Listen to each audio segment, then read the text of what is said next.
Obrigada, gente. É um prazer, né? Como o César falou, voltar no Educom, né? É sempre um desafio. E é um desafio muito grande porque eu venho da área da educação, né? A minha busca pela psicanálise aconteceu depois de muito tempo que eu estava na sala de aula e que eu não conseguia entender o que é que acontecia quando as crianças entravam em estado de fracasso escolar. Então foi aí a minha relação, eu busquei muito com o Charlot, a gente construiu aí uma história juntos. Ele namora a psicanálise o tempo inteiro, né? Ele bebe muito dessa fonte, principalmente quando a gente fala da questão do desejo, e é um pouco que eu vou trazer essa possível interlocução da psicanálise com a educação que eu tenho trabalhado. Bom, primeiro, por que esse tema? Nunca me sonharam, né? Alguns devem se perguntar e alguns já sabem. Tem um documentário que foi feito pelo Cacau Roden, que é sobre o ensino médio no Brasil. Só que com uma diferença. Na primeira etapa do documentário, ele vai trazendo aquele pessimismo que a gente está acostumado toda vez que se trata de jovens, né? Quando a gente fala jovens, todo mundo já arrepia, né? Até porque, como é que a gente viveu até a nossa própria adolescência? Então, esse documentário, ele entrevista adolescentes no ensino médio em 9 estados do Brasil, né? E nunca me sonharam é a frase de um dos meninos que dá um depoimento. Fica a dica para vocês assistirem, quem não assistiu, e aqui eu vou trazer alguns recortes que eu fiz peraí, só um pouquinho. Todo mundo aqui, de alguma forma, já viu o quadro da Mona Lisa, né? Quem assistiu a palestra ontem, a conferência de abertura do professor Bernard, teve um olhar de que a gente não está falando mais de um mesmo mundo.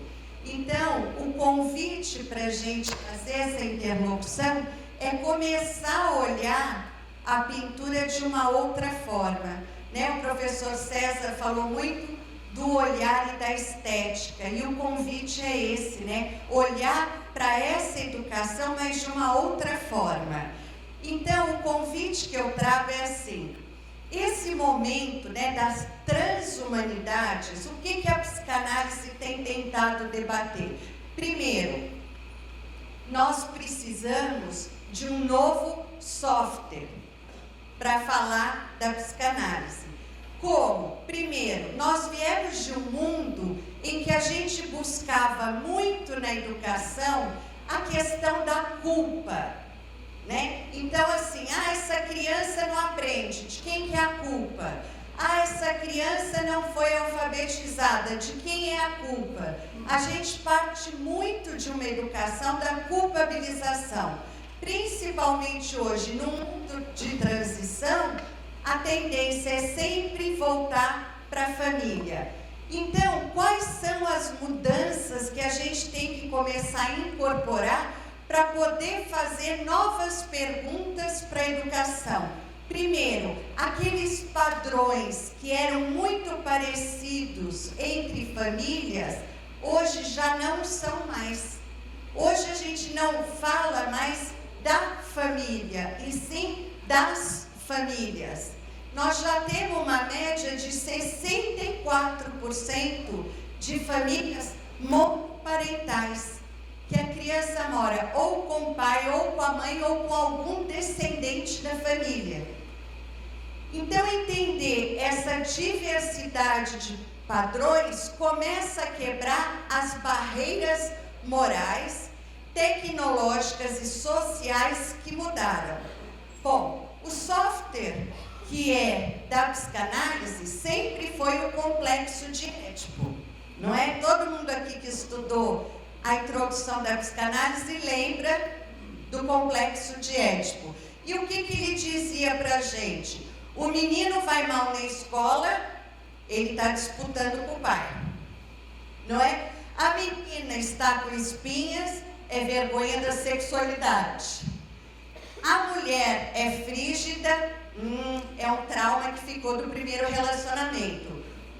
Ou seja, sempre havia alguma explicação baseado nesses primeiros modelos de aprendizagem. Hoje, além disso tudo, a gente escuta falar o quê? São as tecnologias, é a biotecnologia. E aí, eu hoje trabalho muito com a clínica e com a formação de professores. Então, eu já tenho crianças no consultório que chamam pela medicina famílias ectogenéticas. O que é isso? O sêmen é de um pai que não é o pai que cuida, afetivo. O óvulo não é da mãe que gestou. Os dois são colocados na barriga dos pais afetivos e essas crianças vêm se desenvolvendo. O que é isso? É uma aposta. A grande questão que eu vejo hoje da psicanálise numa interlocução com a educação é que a psicanálise não explica mais o que ela explicava como software complexo de Édipo. O que ela tem feito hoje é interrogar. Sabe aquelas coisas que a gente fala, nossa, saiu, acho que estava aqui no meu inconsciente e saiu. Não, o inconsciente hoje é necessário que a gente se responsabilize por ele. Então, o que muda? A invenção desse mundo em transição. Vamos ser metade homens, metade robôs. Algo vai nos chamar a atenção. O que é que a educação contemporânea tem trazido para que a gente possa reinventar a mesma educação? Pode ir, por favor. O que eu estou querendo dizer? Bom, a única saída é o desejo, né? O professor Bernard falou isso. Aquele desejo que é diferente do que a educação entendia lá atrás com a psicologia. Não é um desejo que ele é confundido com necessidade. Necessidade é do biológico. Desejo é algo que a gente acha que está pegando e ele escorrega. É aquilo que nos move, é aquilo que nos mobiliza a caminhar, a ir atrás.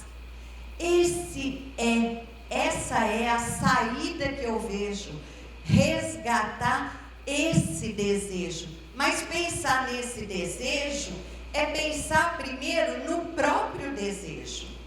E qual que é o grande nó? Desejar, tudo bem. O problema é sustentar o seu desejo.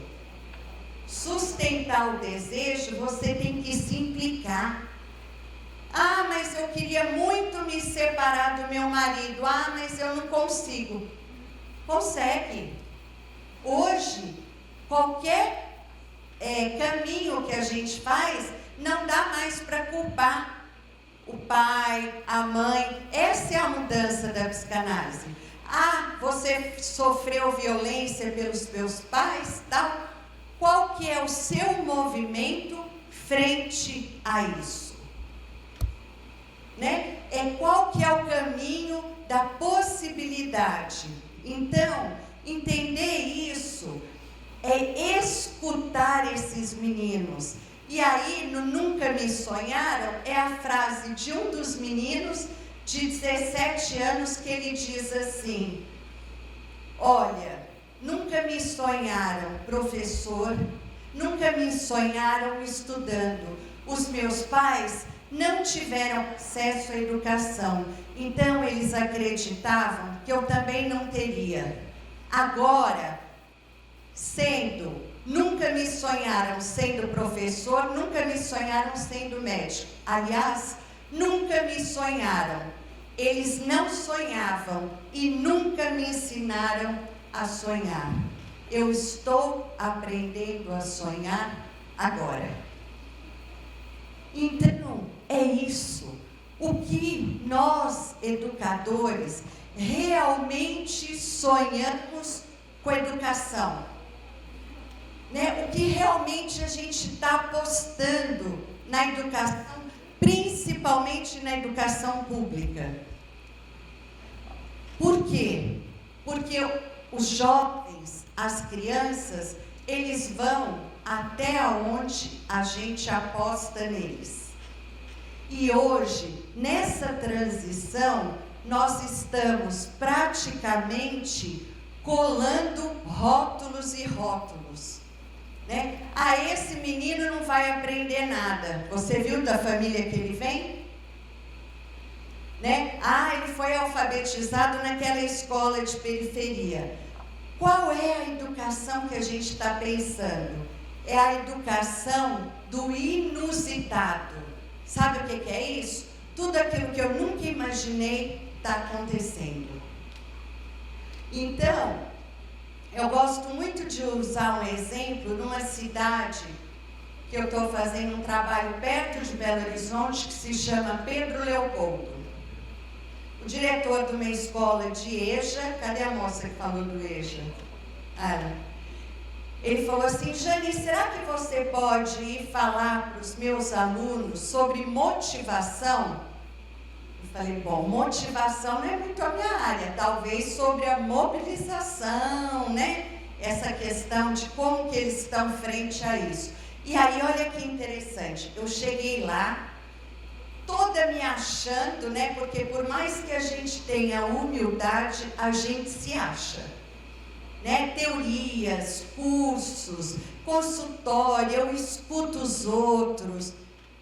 Aí o diretor estava na porta da escola, a escola é no meio de uma favela, e ele estava na porta. Aí eu cheguei e falei, ô João, vamos entrar, tal. Já são 19 horas. Aí ele falou assim, ah não, mas a gente vai atrasar uns 20 minutos, tá bom. Aí eu começando a achar estranho, porque tinham jovens do lado de fora e não entravam, o diretor não chamava também. Aí eu fiquei, né, tentando decifrar aquilo. Quando foi 7h40, eles entraram. Aí o diretor me levou para uma fala que era no refeitório. Tudo bem. Sentei, eles começaram a tomar uma sopa e tal, e eu comecei a falar, né, sobre o desejo, sobre a escola, sobre as senhas que a gente pode usar através da educação. Aí, de repente, eu olho assim para o moço e tinha uma tornozeleira. Aí eu olho para o outro e tinha outra tornozeleira. Aí eu olho, e aí eu fui olhando. E eu lá, toda bonitinha com o PowerPoint, me achando. E um deles falava assim, ah não tia, sério? Desejo? Aí eu comecei, dali a pouco, gente, é o inusitado. Daí eu falei assim, uai, mas você trabalha com o quê? Ele falou, com tráfico. Me conta sobre isso. Aí um cutucava o outro. Como assim tráfico? Dá dinheiro? E comecei a me interessar pela história dele. Bom, para encurtar, moral da história, eu saí de lá com o WhatsApp dele. Toda vez que eu vou para Pedro Leopoldo, ele me chama para tomar um café lá no barraco.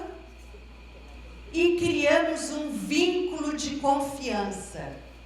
Para que isso aconteça, eu me destituí de qualquer juízo de valor. A escuta é isso. É escutar, é isso que a gente faz na clínica. Escutar aquele sujeito, independente do certo e do errado. Há uma outra vida, há um outro o estudante que nós não conhecemos. Eu preciso saber dele. Todos nós queremos na vida ter uma experiência singular.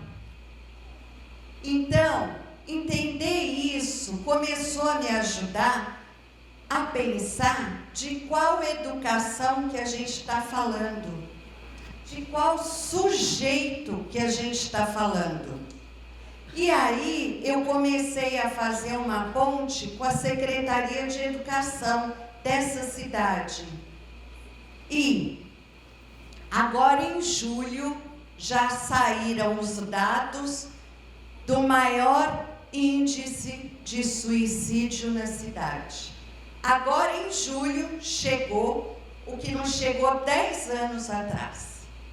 Então, mais do que nunca, a psicanálise está viva.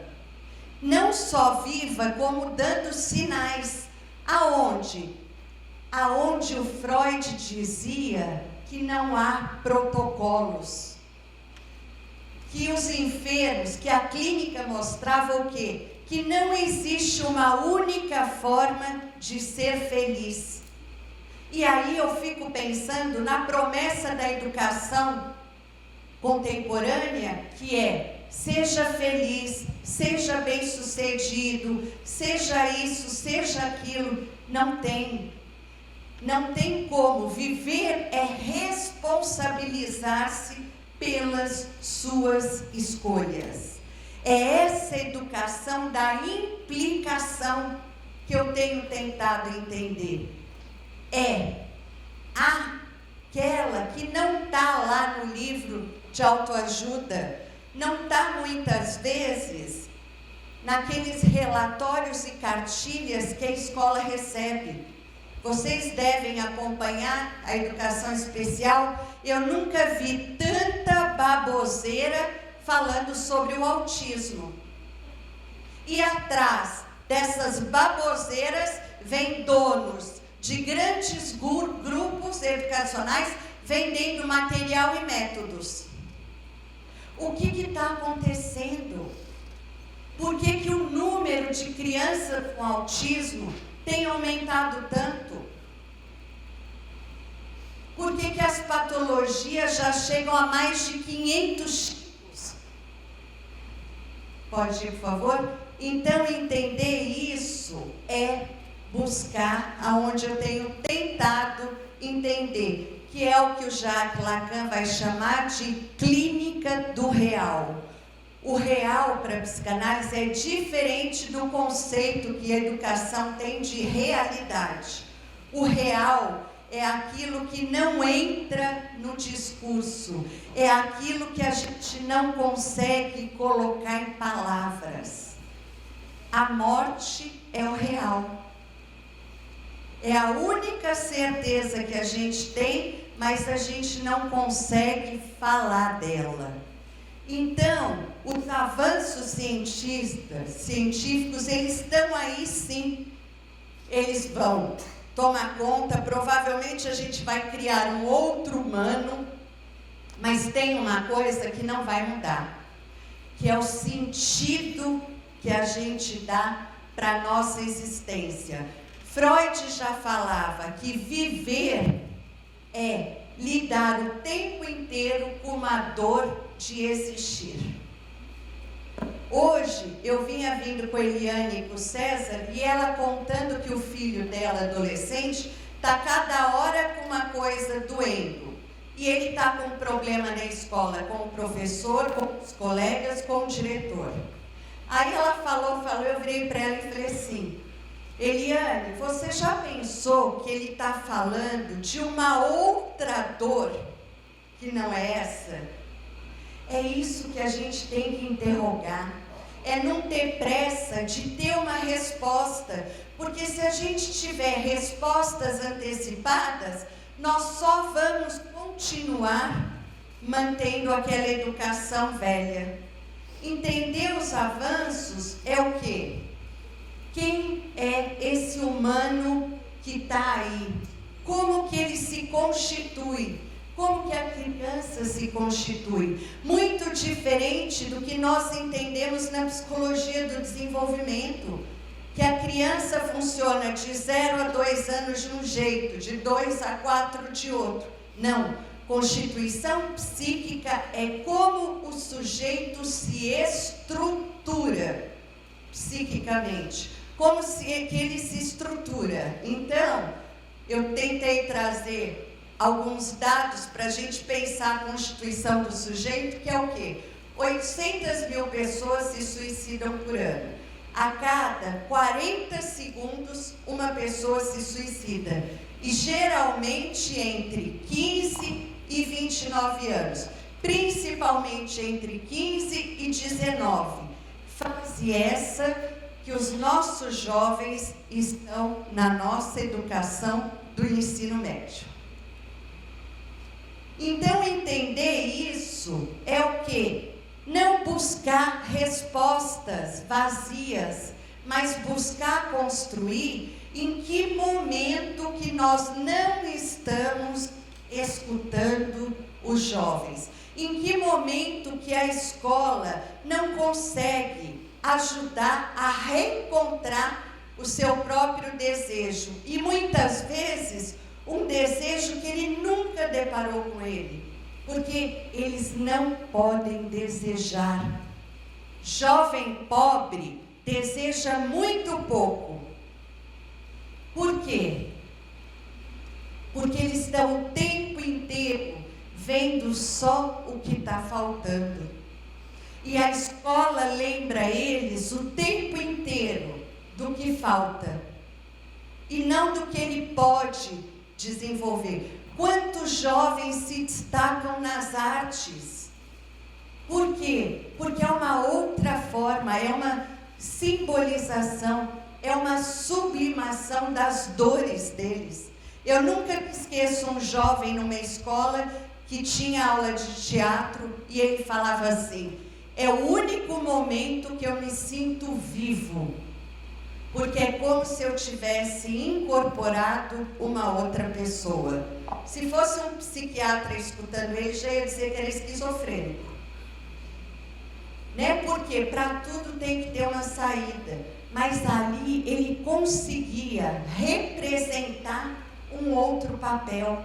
É o que a gente faz com a pintura, com a poesia, com a criatividade. Pode ir? Então, há uma psiquiatrização ocorrendo na escola e a gente tem visto isso diariamente nas nossas escolas. Já tem mais de 500 tipos de transtornos mental do comportamento e para cada transtorno mental tem um laboratório atrás disso. Bem-vindos ao nosso mundo capitalista. Agora, a questão é, quase ninguém aqui nesse auditório escaparia de um diagnóstico. Essa é que é a questão. Qual que é? Por que não suportamos escutar a dor do outro? O que acontece quando a gente começa a não ver saída? A gente começa o quê? Todos nós, quando nascemos, temos pulsão de vida e pulsão de morte. Vocês já ouviram falar nisso, né? Pulsão de vida é tudo aquilo que me mobiliza, me coloca em movimento, me faz desejar. A pulsão de morte é tudo aquilo que me tira da vida. A gente fala muito que são energias mortíferas. Observem como que os jovens hoje gostam de tudo que é radical. É uma forma de liberar essa energia que está dentro dele. Isso é a primeira fase dos estudos de Freud, que é através da neurobiologia. Coisa que muitas vezes hoje a neurociência, a neuroeducação, a neuro alguma coisa está tentando fazer. Ah, você não aprende porque a sua memória não está retendo. Ah, você é triste porque falta uma química no lado direito do seu cérebro. Então, nós estamos diante de uma escassez simbólica. E aonde que isso sobra? No corpo. Né? Então, por exemplo, falta palavra para falar. Palavra é ensinar e aprender a nomear o que eu estou sentindo. A educação infantil é bárbara para a gente pensar isso. Quando a criança começa a fazer um desenho e ela só põe cores escuras, a gente começa a perceber sinais, né? Então aí a criança, o que a gente faz? O que está acontecendo nesse desenho? E a criança vai aprendendo a falar dos seus sentimentos. Nós, adultos, não estamos suportando escutar o sofrimento das novas gerações. Vocês observam isso? Pode ir? Então, entender isso é lembrar desse gráfico que eu tentei fazer de uma forma mais fácil para a gente entender. A vida é uma negociação constantemente entre o consciente e o inconsciente, entre o desejo e a norma, que é aquilo que o Bernard tem escrito muito. A adolescência é o momento de reorganização pulsional. Tudo aquilo que não foi muito trabalhado na primeira infância, vem aonde? Na adolescência. É uma revivência daquilo que a gente não deu conta. O que é essa tensão o tempo todo dentro da gente? Prazer e desprazer, prazer e desprazer. A escola, a sala de aula contemporânea, dá prazer? Principalmente no ensino médio. Como que eu vou sustentar esse desprazer? Trabalhando para sustentar isso. Não é medicando para que eu sustente. Capacidade de aguentar situações que não trabalham com a gratificação imediata. E aí, a gente vai entrar o que aquele professor da Bahia estava falando. O excesso de tecnologia, principalmente na primeira infância, coloca o sujeito numa posição passiva. Ele recebe aquela informação e vai ficando ali. Quando ele é incomodado com algum desprazer, o que ele faz? Desliga, deleta, muda a tela. Ou seja, essa tensão é constante, mas ela é aprendida. Eu estou com uma criança de 5 anos que ela perdeu a mãe. No dia que a mãe faleceu, o pai me ligou e falou: eu não vou levar as crianças no velório, porque eu não quero que os meus filhos sofram. No dia seguinte tinha um cachorrinho na casa. Na semana seguinte eles foram para a Disney. O que acontece aqui? Eu não trabalho essa tensão. A vida é uma tensão o tempo inteiro. A escola é um campo de tensão o tempo inteiro. Aprender a trabalhar é o que uma análise faz. É o que uma educação que escuta mais do que fala pode fazer. Nunca deparamos tanto com a inibição intelectual das crianças. Não há desejo, não há uma relação afetiva com o objeto, não há um desejo de aprender, de se colocar em trabalho para alguma coisa. Lógico que a gente tem que ver todo o nosso histórico, mas trabalhar com essa perspectiva nos abre a possibilidade de uma aposta real. Então, a palavra é a descarga da excitação. Qual que é a coisa que a gente mais escuta hoje? Nossa, na hora eu não pensei. Não sei quem aqui é professor da educação básica, os grupos de WhatsApp dos pais. É o tempo inteiro catártico, não é isso? Né? Então, o ato de falar, ele libera o pensamento, o que possibilita a aprendizagem. A escola não pode desconhecer isto. Ela deve incentivar os processos pelos quais a energia precisa ser conduzida, favorecendo trilhas. Quer dizer, a energia, ela precisa ser conduzida, ela tem que ser reequilibrada, ela tem que sair para poder voltar. Pode ir, por favor? Então, como se manifesta a agitação no campo dessa educação do real? É o inusitado que a gente está vendo. Violências, infrações, agressividade. É tudo aquilo que o Freud nos alertou sobre o mal-estar na civilização. Eu tive recentemente fazendo um trabalho lá na escola de Suzano, que teve aquele massacre, com aquela adolescente, Hillary, a menina que lutou com os meninos aos 15 anos. Todo mundo deve ter visto esse vídeo. Conversando com os professores, os 2 meninos que voltaram na escola e mataram aquelas pessoas, foram convidados anos atrás a se retirar da escola. Mas não se retirar de alguma forma, mas sim através de chacotas e chacotas feitas pelos próprios professores na sala de aula. Não estou dizendo que uma coisa vai refletir na outra, mas eu estou dizendo que é uma questão para a gente analisar.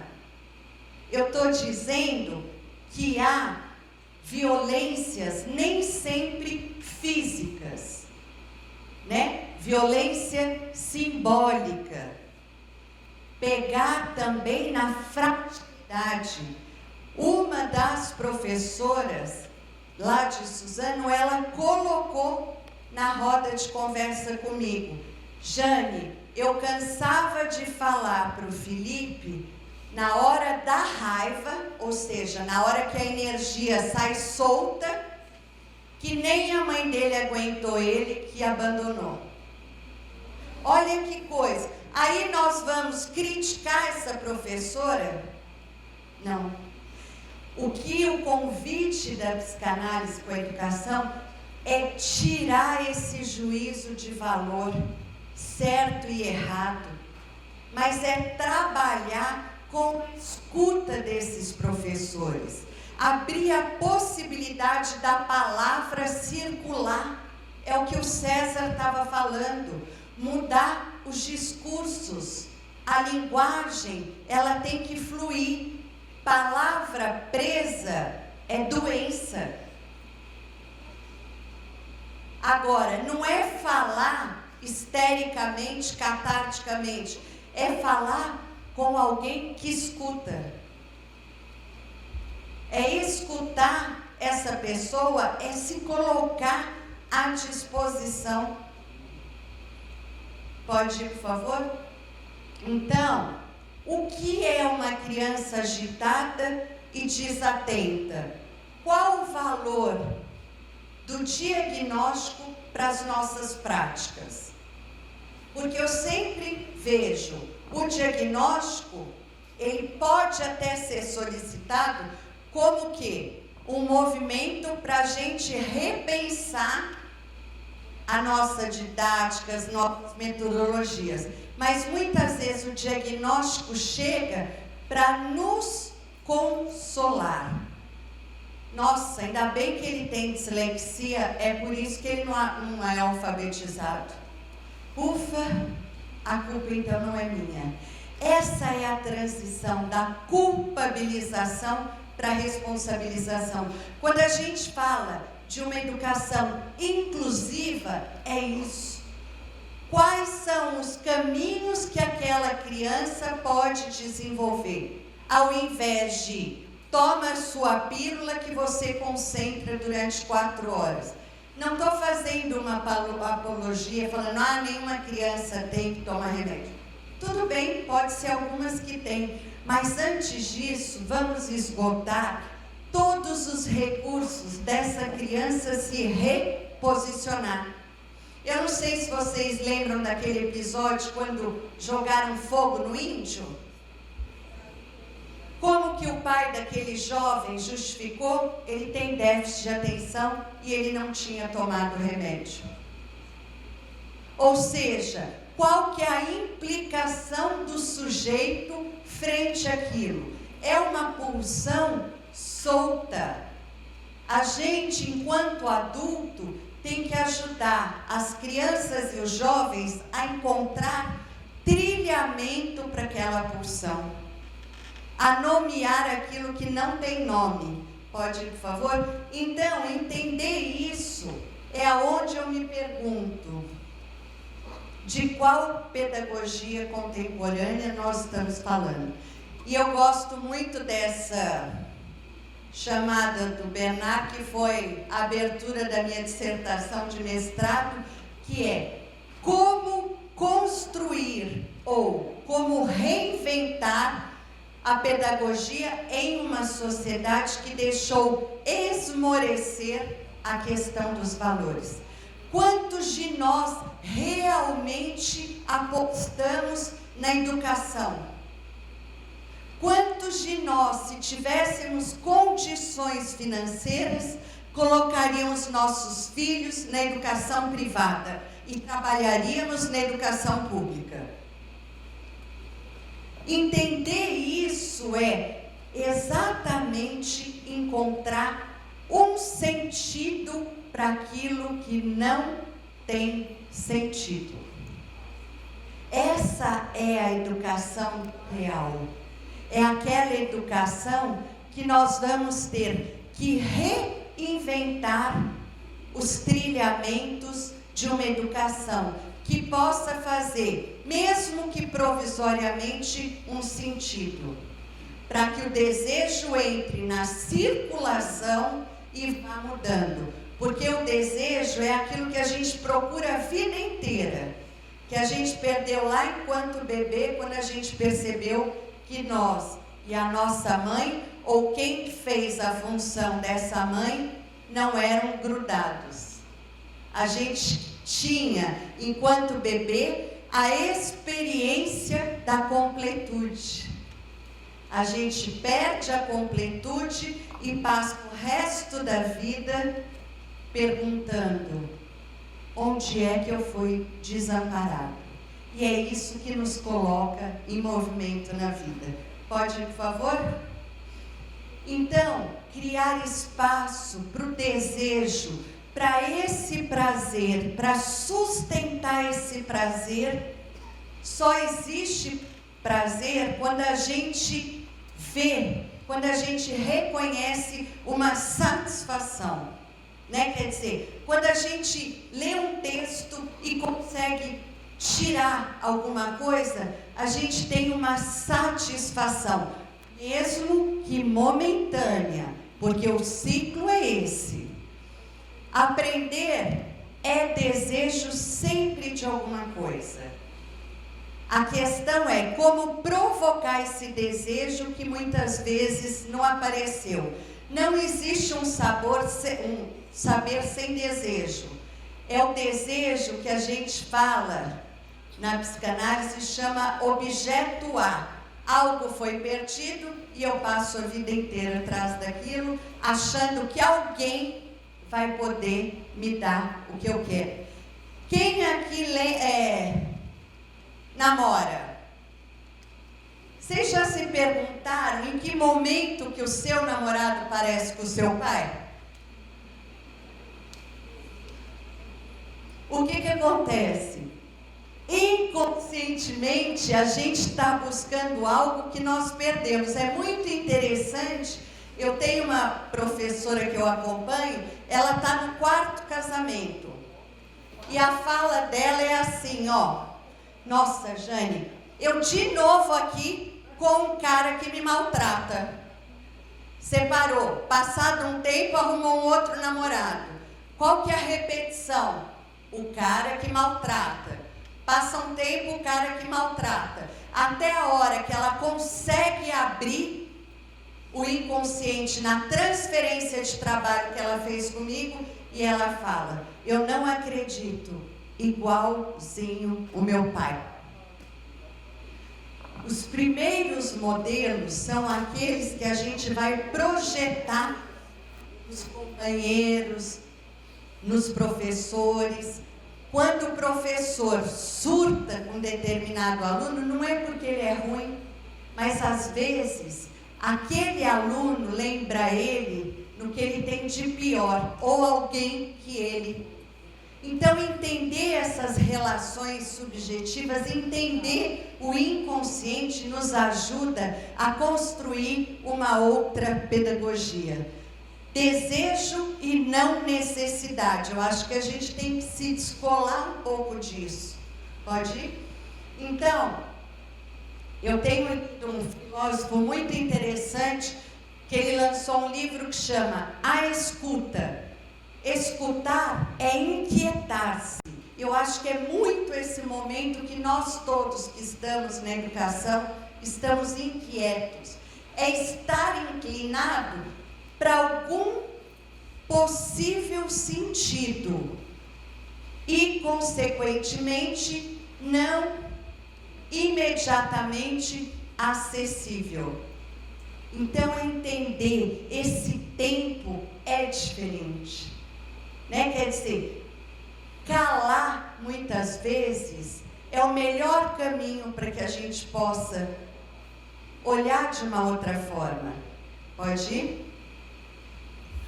É através dessa escuta que eu tenho trabalhado com os jovens, né? Através das rodas de conversa, através do qual é o seu sonho, o que você gosta, o que você quer, o que você deseja. É também compartilhar. Ontem a professora falou muito das biografias, compartilhar as histórias. Esse menino, o João, lá da favela do tráfico, toda semana a gente conversa por WhatsApp. Meu marido está em pânico, né? Por quê? Porque ele fala: não, Janinha, você é muito impossível. Aí eu falei, outro dia, sem eu perceber, eu falei: lindinho, quem sabe o João vem passar uns tempos aqui em casa? Né? Eu ontem mandei uma foto que eu tirei aqui com o Bernardo, um angolano e tudo. O Rogério falou: devo me preocupar se você vai trazer alguém para morar aqui em casa? Eu acho que é isso, né? A gente vai abrindo essa escuta, a gente quer abrir possibilidades, a gente quer abrir caminhos. Tudo bem que às vezes tem que ter um equilíbrio, mas eu tenho pressa. A vida é muito rápida e eu tenho pressa. Então, pode ir, por favor? Pode haver alguma aplicação da psicanálise à educação, em particular a pedagogia? Sim. Pensar nessa perspectiva é pensar numa educação inclusiva. É pensar que os alunos são sujeitos de direito e de desejo, além dos conteúdos vazios de sentido, em suas singularidades, às voltas o tempo inteiro com o seu inconsciente, transversalidade pelo seu discurso, pela linguagem. Ah, esse menino não vai dar em nada, igual o pai dele. a gente pode apostar que alguma coisa ele vai dar. Pode ir? Somente a restauração dos vínculos afetivos entre as pessoas que acreditam na educação pode levar a uma reação pacifista, tanto do lado do professor como do jovem. Todos, ou quase todos, têm dificuldade hoje para lidar com os jovens. Há uma linguagem, cada dia sai um rótulo, geração neném, geração canguru, geração isso, geração aquilo. Não, eles são sujeitos tentando construir as suas narrativas. Pode ir, por favor? Então, qual é o futuro de uma nação em que grande parte dos jovens não tem a possibilidade de sonhar? Vamos para o debate?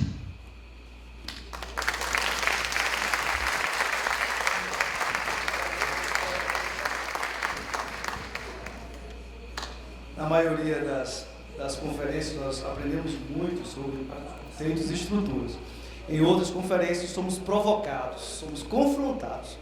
Essa de hoje nós temos essa oportunidade, tivemos já desse confronto, mas como acreditamos que todo confronto também é criativo, vamos reservar esse espaço agora para um momento também onde vocês têm a possibilidade de interagir com a palestrante.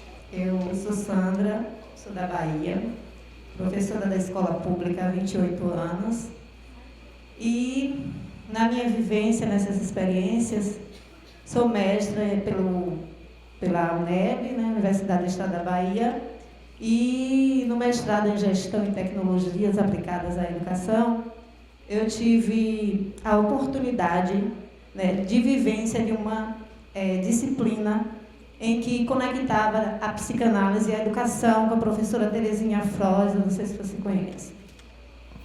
E aí, eu tenho me perguntado, mediante esse contexto e mediante o seu discurso, sobre como nós, enquanto professores, que não dispomos de conhecimento específico da área de psicanálise, né, poderíamos lidar melhor. Será que é necessária uma formação para termos essa compreensão, aprendermos a lidar com essas situações que emanam dentro do contexto escolar, de falta de conhecimento desse sujeito que nos é colocado ali, aquele sujeito que vem cheio de sonhos, de desejos, né, e de patentes desconhecidas? Como é que nós, enquanto professores, podemos lidar com essas situações que, às vezes, nós não conseguimos nem lidar com os nossos desejos, os nossos sofrimentos e as nossas emoções? O que é a educação? Como a educação assim, pode nos ajudar, né? Olha, é muito interessante porque quando você fala da formação, já é o sentido contrário. Tanto é que a psicanálise não é algo regulamentado, porque o Freud sempre partiu do momento em que a psicanálise ela parte do desejo. Né? Então, por exemplo, qual foi a primeira vez que eu tive um amor pela psicanálise? No meu processo analítico. Quando a minha analista deixava algumas coisas no ar e eu ia tentar saber. Então, eu acredito que o que pode nos ajudar para pensar a educação é a constituição desse sujeito, como que os sujeitos vêm se estruturando. Por quê? Porque é a questão do desejo e da lei. Lembra que no início eu falei de uma função, né? Eu sempre gosto de pensar a família como uma função, né? Quer dizer, toda criança nasce com um corpo biológico. Ela chora, se ela tem fome, ela chora, se ela tem frio, ela chora. Ou seja, a mãe ou quem exerce essa função vai dando um banho original nessa criança, um banho de afeto. Ela começa a interpretar o que aquele bebê quer, né?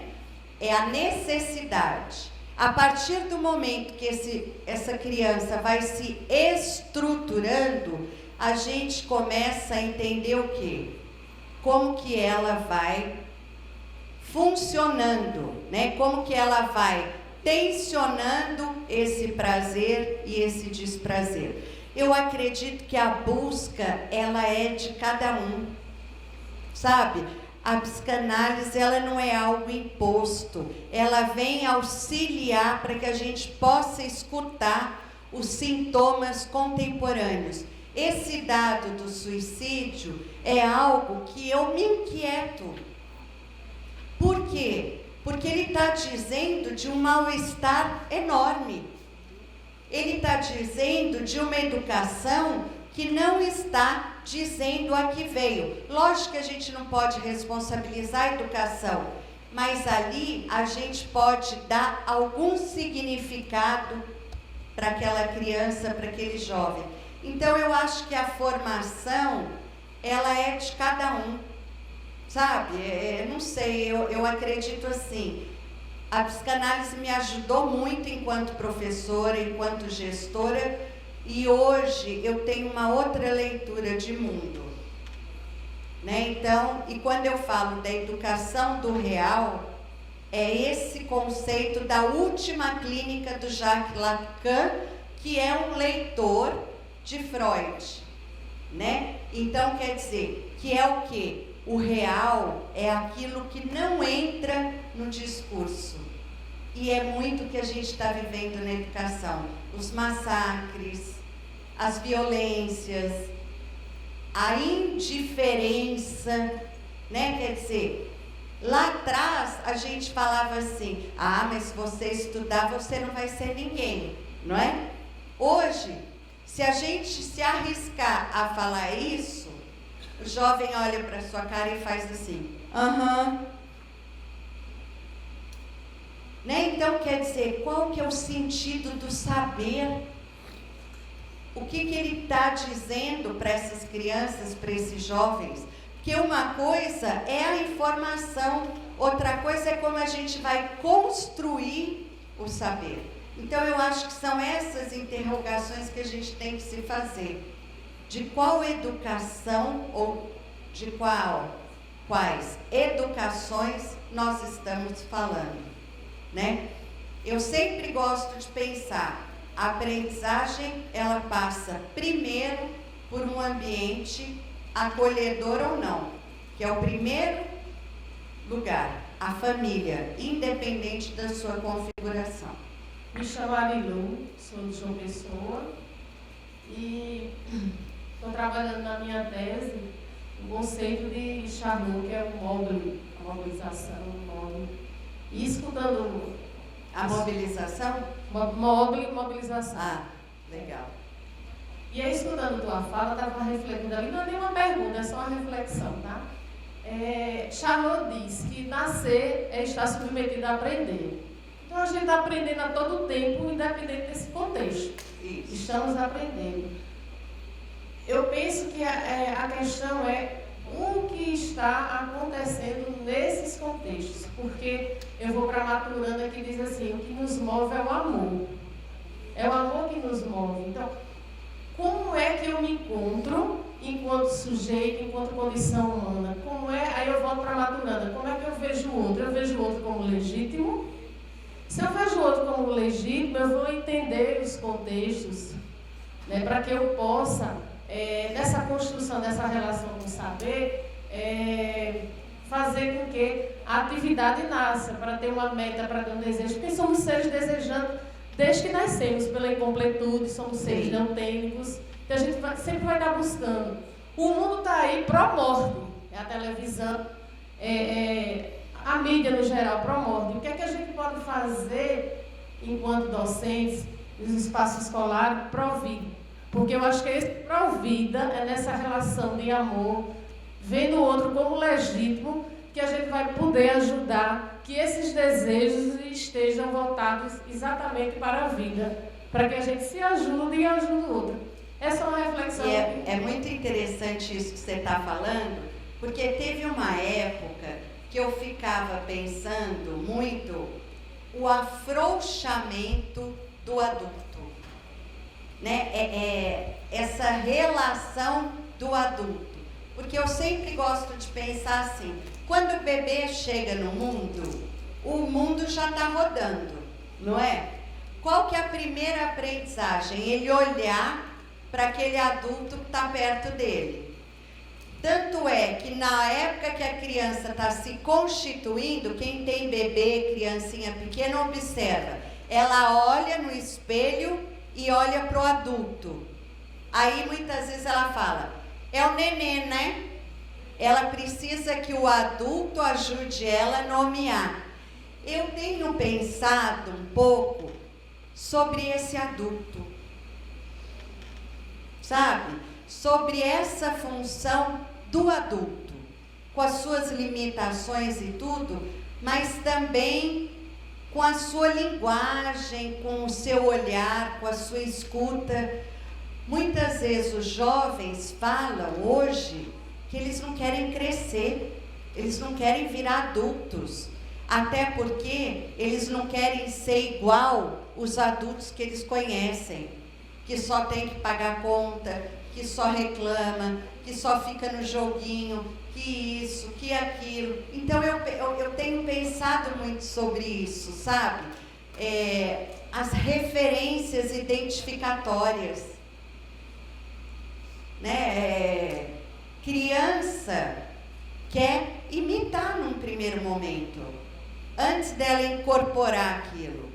E aí eu fico pensando nesses modelos. Não que a gente tenha que ser um modelo supra-sumo, não. Eu acho que pai e mãe têm que apresentar sim suas dificuldades. Mas eu acho que alguma coisa se perdeu aí. Há um afrouxamento, né? Tem alguns estudos muito da questão do excesso das tecnologias na primeira infância, né? Inclusive conversando com o autismo no sentido da pulsão que deveria ser jogada para fora, está sendo jogada para dentro, né? Então, são coisas para a gente pensar. Obrigada pela contribuição. E eu acho que para quem gosta ou quer beber um pouco na fonte da psicanálise, tem 2 textos que eu acho que é interessante para ler, que é um pequenininho do Lacan, Criança, Sintoma da Família, e o outro do Freud é a Psicologia Escolar. Eu acho que vale muito a pena. E sempre que vocês se interessarem pela psicanálise, leiam Freud e Lacan. Depois vocês podem ler e devem quem leu eles e está transcrevendo. Porque eu acho que conversar com os originais é muito interessante. Fala-se muito da escola, uma escola frágil, a meu ver, mas que ao mesmo tempo exige uma função paterna. Estou falando na linguagem bem psicanalítica, né? A função paterna dessa escola. Ela está falando da função paterna só para quê? Porque a função paterna é a instauração da lei, tá? Porque é como se assim, a criança, o bebê e a mãe são um só no imaginário da criança. Dali a pouco chega o pai e fala, ó, eu estou aqui, tá? Vocês não são donos um do outro. E quando ela fala, é a função, não necessariamente que seja o pai, alguém que está exercendo aquela função. E aí vem a fragilidade da escola e a função paterna. A gente sabe que dentro das instâncias clínicas, né, a fragilidade do pai vai ocasionar um traço. A psicose. A psicose. Como é que você vê? E aí eu trago uma coisa que me incomoda muito nas escolas, como professora da educação básica, era quando eu via uma situação situação de jovens que se matriculavam nas escolas para aliciar outros alunos, outros colegas, e que muitas das vezes os juízes ou o ministério, não sei, enviavam jovens como a escola, tendo a escola como lugar de reabilitação, de socialização, ou de pena, eu vejo mais como pena, a escola como local para penalizar aquele jovem. Pois é. Olha, é muito interessante porque a gente tem discutido muito. Quem aqui tem estudado sobre o autismo? Tem algumas linhas de pesquisa que consideram o autismo dentro da psicose, né? O que a gente está vendo hoje é que a não instauração da lei, ela danifica a estrutura do sujeito. É como se ele se visse como dono do mundo. É como se o mundo devesse para ele o tempo inteiro. E aí a gente vai caindo nesses lugares paternalistas, né? Então, por exemplo, a escola tem que dar conta, a escola tem que ficar com a criança, a escola tem... E aí? Né? Porque um jovem que não depara com a lei, ele vai fazer com que a escola pague o preço que ele acredita. Então, quando você traz isso é uma questão que a gente tem debatido, né? Essa função paterna. Muitas vezes os pais ou as mães estão fazendo aliança com seus filhos. Quantas vezes, quando a gente está na escola, a gente chama um pai ou uma mãe que desautoriza a escola na frente do jovem ou da criança, né? Então, isso é uma questão que está forte. Eu não sei, quando você fala o que fazer, eu acho que o primeiro passo é esse, é interrogar, né? É como que a gente vai trazer esse jovem para uma realidade simbólica, porque o real para eles é o real. E o tempo inteiro na vida a gente tem que ter mediação do simbólico. Por que a gente estuda? Para ter algum sentido, não é? Por que a gente pinta? Para ter algum prazer aonde a gente só está no desprazer. Por que a gente rouba? Por quê? Alguém tem uma leitura disso? Seria o mundo me deve? Seria alguém tem que me parar? Uma das coisas que eu mais tenho estudado nos massacres é porque os agentes dos massacres, antes de ir, eles postam, mandam mensagens e às vezes até em tempo real. Fazem questão. Todos massacres no mundo, vocês podem observar. Aquele da Noruega, o André, ainda foi ele que se defendeu. Então tem algo de uma dívida, né? O Ellerson, aquele do Realengo, né? Quer dizer, ele foi dando sinais, ele postava, ele buscou grupos que reforçavam o quê? O real. Mata, ou alguém vai te matar.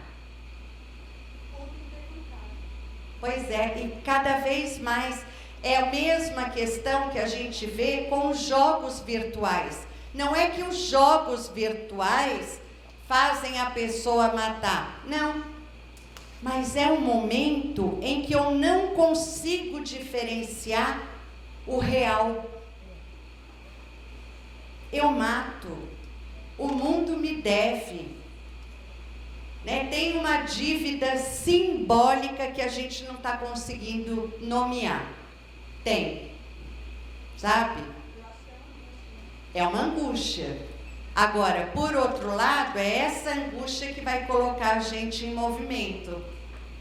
Sou Fernanda, sou professora de uma escola militar e nós temos trabalhado muito com os alunos do ensino médio por conta da ansiedade e da depressão, que tem sido muito comum entre eles. E às vezes a gente fica percebendo que a disciplina, as regras da escola, muitas vezes conduzem eles a ter esse direcionamento e ter essa oportunidade de estar tendo condições de estudo melhor, tendo uma sala, um ambiente mais organizado para favorecer isso. Então, diante do que você falou a respeito dessa questão da ansiedade, muitas vezes, o que tem de alternativa para trabalhar com esses jovens do ensino médio que apresentam esse tipo de comportamento? Bom, eu vejo assim, né? A ansiedade tem várias leituras. Agora observem que a ansiedade, ela sempre dispara para alguma coisa que não aconteceu, né? Então, assim, eu vejo muito isso no perfil de alguns alunos da Escola Militar em Belo Horizonte. Eles têm um compromisso rígido com a vida deles, com a profissão, com o ser bem-sucedido, que às vezes eles nem conseguem elaborar. Agora, você toca num ponto que eu acredito muito. A disciplina, quando incorporada, quando é algo que eles acreditam e de alguma forma participam, alivia o desamparo. A gente vê muito isso na primeira infância. A família que não se organiza desestrutura psiquicamente a criança. Então eu acredito muito nessa construção mesmo, né, do espaço. O que é angústia? A angústia hoje tem vindo muito nos jovens porque eles foram criados, né, ou de alguma forma através das mídias entenderam de que eles são superpotentes. E tem momentos que eles não são potentes. Até porque a adolescência é uma travessia penosa. Você largar a sua infância e entrar numa travessia para a vida adulta não é algo fácil. Principalmente hoje, que eles têm esse cenário de que não tem emprego. Eles têm esse cenário de que eles têm que ser melhor do que os outros 40 da sala. Entende? Então é algo que assim, é sempre para o futuro, é sempre jogando. Qual é o sentimento da ansiedade no presente? Eu não me sinto bonito, eu não me sinto com uma tribo, eu não falo a linguagem deles. Eu venho muitas vezes de uma família em que eu não tive espaço, porque aqueles pais muitas vezes também vieram de famílias que eles não puderam escolher o que eles queriam ser. Eu nunca me esqueço de uma criança que eu acompanhei, ele tinha 9 anos, o pai era militar. O pai era uma pessoa boníssima, boníssima. Mas na hora de fazer o dever com o filho, ele colocava a arma na mesa.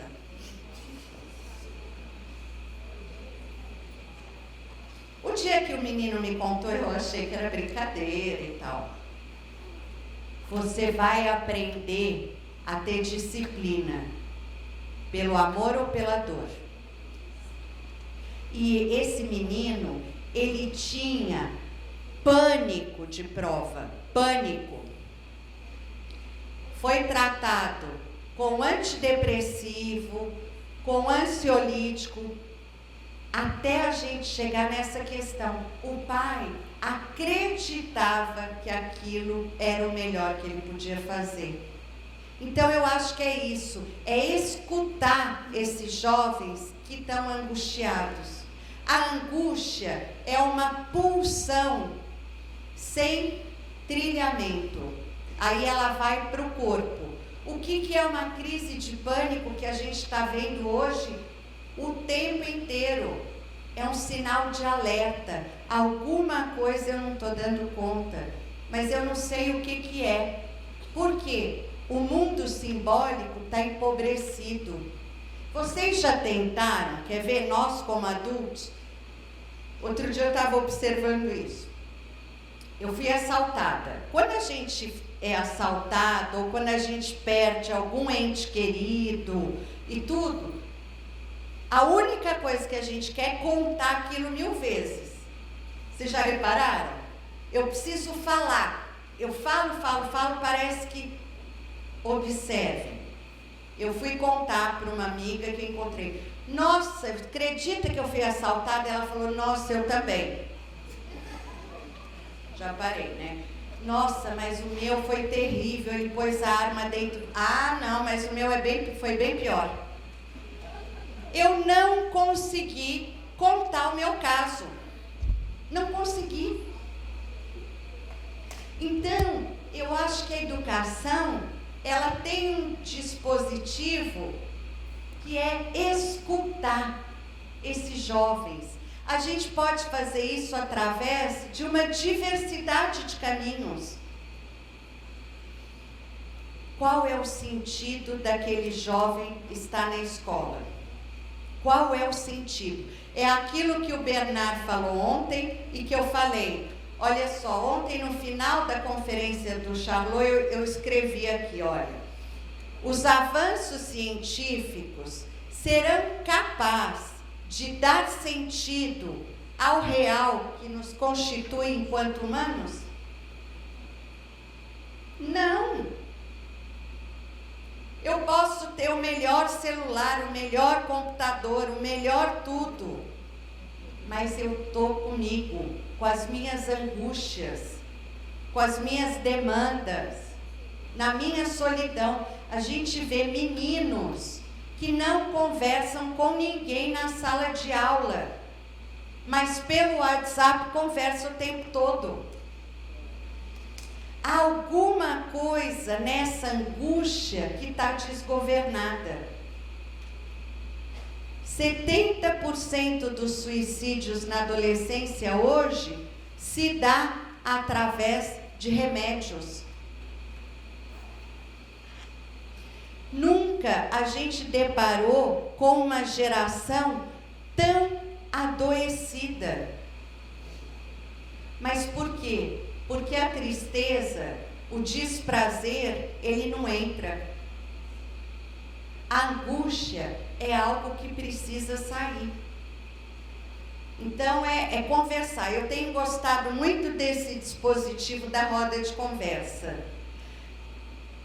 Eu acho que talvez a gente tenha que abrir espaço para esses meninos falarem.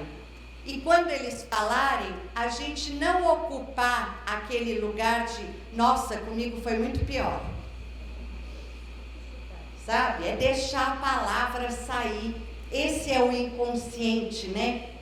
É aquilo que escapa. Por exemplo, tem um texto do Freud que eu acho que é bárbaro. Ele foi fazer uma conferência, tipo essa que eu estou fazendo aqui, mas que ele não queria fazer. Na hora que ele chega no microfone, ele tinha que falar, bom dia tal, ele fala boa noite. Né? Então, assim, ele já queria ir embora. Então, é isso. O que a angústia está sinalizando? E a angústia, ela tem que ser bem-vinda. Eu não sei se vocês têm vivido isso um pouco nas famílias, nas universidades. Gente, a falsa felicidade. Né? Aquela coisa de que a pessoa é inabalável. Não. E eu falo muito isso para os pais. Você precisa sair desse lugar de perfeito. Né? O seu filho não tem que pagar essa conta. E aí a gente vê muito isso. Né? Então a angústia é algo que precisa sair. E nem sempre com medicamento. Veja só, talvez seja um pouco de mudança assim, dessa rota da análise em relação ao estudante. Queria só destacar um dado que tem sido crescente, é o fato de que também lidamos com um grupo de professores e professoras que progressivamente tem dado entrada, ora na Secretaria de Educação, ora nas próprias escolas, em relação à licença saúde. Significa, estamos lidando com um grupo de professores que têm vivido um adoecimento progressivo por exercer aquilo que é o seu ofício. Talvez vários são os motivos para isso, né? Angústias, não satisfação pelo que desenvolve, etc. Mas eu quero só destacar o fato que, assim, nós pensamos nessa escuta extremamente relevante para poder compreender o jovem, o adolescente, a criança, mas às vezes estamos lidando também com um professor adoecido, muitos deles angustiados pelo que vivem e pela vida que vivem, pelo ofício que desenvolvem. Aí eu quero só destacar isso e talvez, não sei se vai dar tempo, mas pedir para você fazer uma reflexão sobre isso. Estamos falando da necessidade da escuta por esses professores, mas por vezes lidamos também com um colega que também está vivendo uma situação de angústia. Eu gosto muito de pensar isso na questão que o César até trouxe um pouco quando Freud falou que tinham 3 profissões do impossível: psicanalizar, governar e educar. Por que do impossível? Porque entre aquilo que eu falo e que o outro entende, tem um mundo. Então, o professor, durante muito tempo, ele acreditou que ele era o suprassumo. Ele acreditou e foi preparado para ter todas as respostas. É o que o Freud falava. É passar, eu até escrevi um artigo que é passar da impotência para a impossibilidade. Né? Eu acho que o professor, ele ainda se enxerga como um super-herói. Tem um texto do Bernard que chama nem super-herói, nem coitadinho. Eu acho que é muito esse lugar do professor. Ele tem que redefinir o seu próprio desejo. Acho que é isso, gente. Obrigada, viu? Só para fechar, lembra que eu comentei de um mapa do suicídio nessa cidade? Então, olha só, em 2015 tinham 4. Ela tem 64 mil habitantes, tá? Em 2016, 9. 2017, 41. Em 2018, 66. E agora, em 2019, até agora, 59. Isso é o dado de uma cidade, mas isso é uma questão que fala da angústia, da falta de saídas para essa angústia. Obrigada.